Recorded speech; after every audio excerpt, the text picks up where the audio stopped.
The fastest way to kill a civil case is to confuse jurisdiction with venue. Get this wrong and your lawsuit will collapse into a void.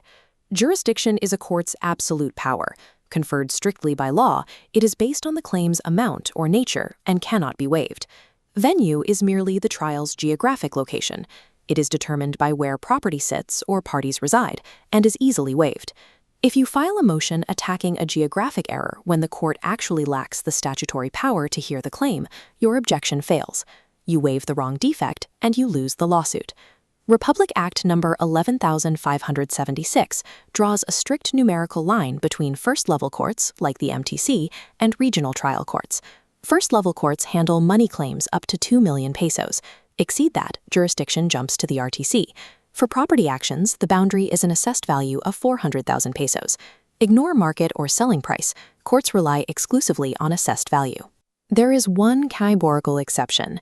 Ejectment cases always belong to the first-level court, even if the unpaid rent demanded exceeds the 2 million peso limit. Court assignment relies on rigid math.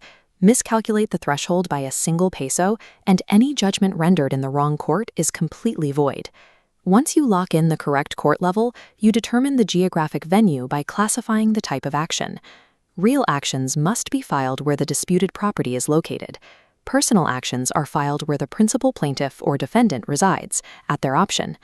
Standard civil cases follow a linear appellate ladder, MTC to RTC, up to the Court of Appeals.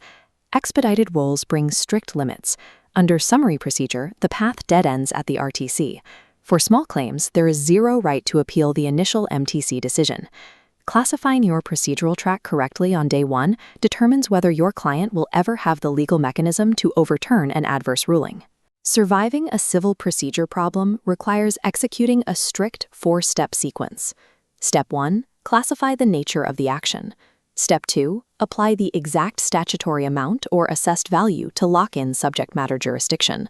Step 3, apply the real or personal rules to assign the geographic venue. Step 4, identify the procedural track to map out your hard limits on pleadings and appeals.